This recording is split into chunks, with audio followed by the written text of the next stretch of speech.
Anxiety. Stress ഒരു പരിധി വിട്ട് കൂടുമ്പോൾ നമുക്കതിനെ ആൻസൈറ്റി എന്ന് പറയാം. അതായത് മനുഷ്യനെ ബുദ്ധിമുട്ടിപ്പിക്കുന്നതോ ഭയപ്പെടുത്തുന്നതോ അല്ലെങ്കിൽ ദേഷ്യപ്പെടുത്തുന്നതോ ആയിട്ടുള്ള കാര്യങ്ങൾ കേൾക്കുകയോ കാണുകയോ ചെയ്യുമ്പോൾ നമുക്കത് സോൾവ് ചെയ്യാനോ അല്ലെങ്കിൽ അത് സോൾവ് ചെയ്യുന്നതിനെ പറ്റി ചിന്തിക്കാനോ പറ്റാത്ത ഒരവസ്ഥയിലേക്ക് പോകുമ്പോഴാണ് ശരിക്കും ആൻസൈറ്റി എന്ന് പറയുന്നത്. പിന്നീട് ഈ ആൻസൈറ്റിയാണ് ഓരോ അസുഖങ്ങളായിട്ട് മാറുന്നത്. ഒരു എക്സാമ്പിൾ പറയുവാണെങ്കിൽ തലവേദന, വയറുവേദന, ചങ്കില് വേദന, ശ്വാസം മുട്ട് തുടങ്ങിയ രോഗങ്ങളിൽ ആരംഭിച്ച് നമ്മളെ മറ്റു രോഗങ്ങളിലേക്ക് നയിക്കുന്ന ഒരു ഫാക്ടറാണ് ശരിക്കും ഈ ആൻസൈറ്റി എന്ന് പറയുന്നത്. ഈ സ്ട്രെസ്സും ആൻസൈറ്റിയും നമുക്ക് എങ്ങനെ തിരിച്ചറിയാം, അല്ലെങ്കിൽ നമുക്കത് എങ്ങനെ മനസ്സിലാക്കാം, എനിക്ക് സ്ട്രെസ്സാണോ അല്ലെങ്കിൽ ആൻസൈറ്റി ആണോ എന്ന് എങ്ങനെ മനസ്സിലാക്കാമെന്ന് നമുക്ക് നോക്കാം. ഉദാഹരണത്തിന് നമ്മൾ പെട്ടെന്നൊരു പാമ്പിനെ കണ്ടു എന്ന് വിചാരിക്കുക. പാമ്പിനെ കാണുമ്പോൾ തന്നെ നമ്മളൊന്നും ചിന്തിക്കാതെ പെട്ടെന്ന് അവിടെ നിന്ന് എസ്കേപ്പ് ആകുക അല്ലെങ്കിൽ പെട്ടെന്ന് ഓടി മാറുക. ആ ഓടി മാറുന്ന ഒരു പ്രോസസ്സ് ശരിക്കും സ്ട്രെസ്സിൽ നിന്നുണ്ടാകുന്നതാണ്. അതേസമയം ഒരു പാമ്പിനെ കണ്ടു, നമ്മൾക്ക് പെട്ടെന്ന് പാമ്പിനെ കണ്ടപ്പോൾ നമ്മൾ സ്റ്റക്കായി നിൽക്കുക, അതായത് നമ്മുടെ മരവിച്ച ഒരു അവസ്ഥയിൽ നമുക്കൊന്നും ചെയ്യാൻ പറ്റുന്നില്ല, നമുക്കൊന്നും ചിന്തിക്കാൻ പറ്റുന്നില്ലാതെ ആ ഒരു പൊസിഷനിൽ തന്നെ നമ്മൾ നിന്ന് പോകുന്നതിനാണ് ശരിക്കും ആൻസൈറ്റി എന്ന് പറയുന്നത്. വേറൊരു എക്സാമ്പിൾ പറയുകയാണെങ്കിൽ നമുക്കിപ്പോൾ എക്സാം വരുവാണെന്ന് കേൾക്കുന്നു എന്ന് വിചാരിക്കുക.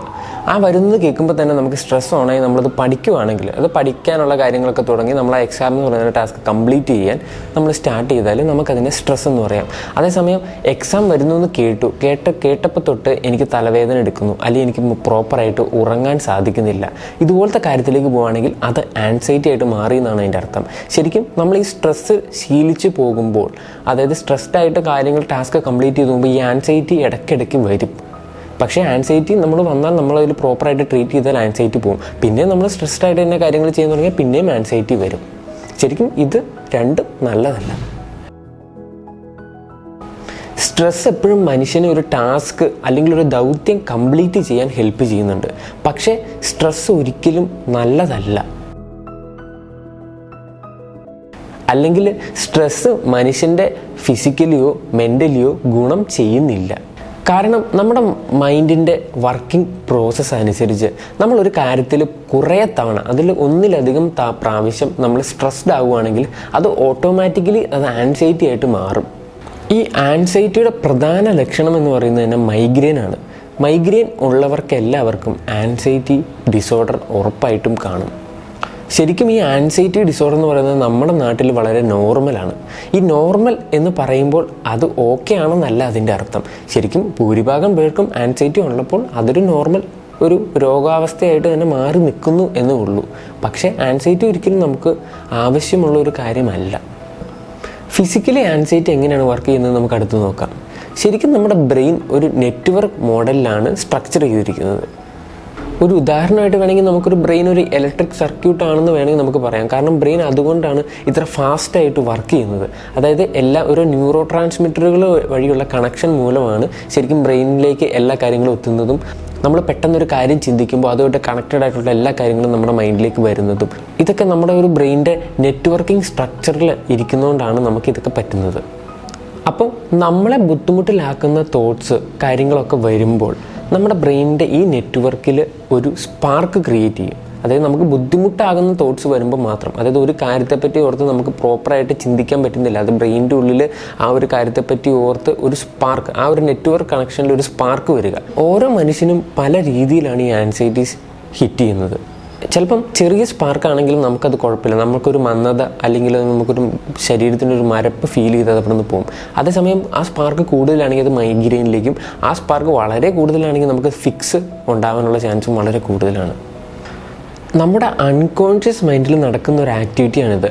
അതുകൊണ്ട് നമുക്ക് ഇതിൽ ഒരു കൺട്രോളും ഉണ്ടാവില്ല.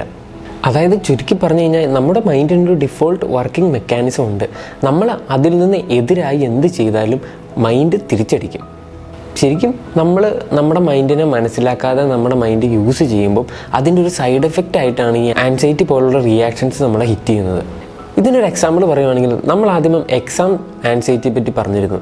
അതിനകത്ത് എന്താണ് സംഭവിക്കുന്നത് നമുക്ക് നോക്കാം. അതായത് എക്സാം ആൻസൈറ്റി ഉള്ള ഒരാൾ എക്സാം എന്ന് കേൾക്കുമ്പോൾ തന്നെ അയാൾ പണ്ട് എക്സാമുകളുമായിട്ട് നേരിട്ടിരുന്ന ഓർമ്മകളും ആൻസൈറ്റിയും സ്ട്രെസ്സും എല്ലാം അയാളുടെ മൈൻഡിലേക്ക് ഒന്നിച്ചു വരും. ആ എക്സാമിനെ പറ്റി അയാൾ ചിന്തിച്ച് വെച്ചിരിക്കുന്ന കാര്യങ്ങളും ചിന്തിച്ച് പ്രോപ്പറായിട്ട് തീർക്കാത്ത അൺഫിനിഷ്ഡ് ബിസിനസ്സും എല്ലാം കൂടി മൈൻഡിൽ വന്നിട്ട് ആ മൈൻഡിൽ പ്രോസസ്സ് നടക്കുന്ന സ്ഥലത്ത് ഒരു സ്പാർക്ക് വരും. ആ സ്പാർക്ക് കൊണ്ട് ആ ഒരു കാര്യത്തെപ്പറ്റി അയാൾക്ക് ഒന്നും ചെയ്യാൻ പറ്റാത്തൊരവസ്ഥ, അതിലേക്ക് പോകുമ്പോഴാണ് നമുക്ക് ആൻസൈറ്റി ഹിറ്റ് ചെയ്തു എന്ന് നമുക്ക് പറയുന്നത്. ആൻസൈറ്റി നമുക്ക് എങ്ങനെ ഒഴിവാക്കാം? ആൻസൈറ്റി ശരിക്കും നമ്മുടെ അൺകോൺഷ്യസ് മൈൻഡിൽ ഒരു പ്രോസസ്സിൽ നിന്ന് സംഭവിക്കുന്നതായതുകൊണ്ട് നമുക്ക് അതിനകത്ത് പ്രത്യേകിച്ച് ഒന്നും ചെയ്യാൻ പറ്റില്ല. അതായത് ആൻസൈറ്റി ഒരിക്കലും സെൽഫ് ട്രീറ്റബിൾ ആയിരിക്കില്ല.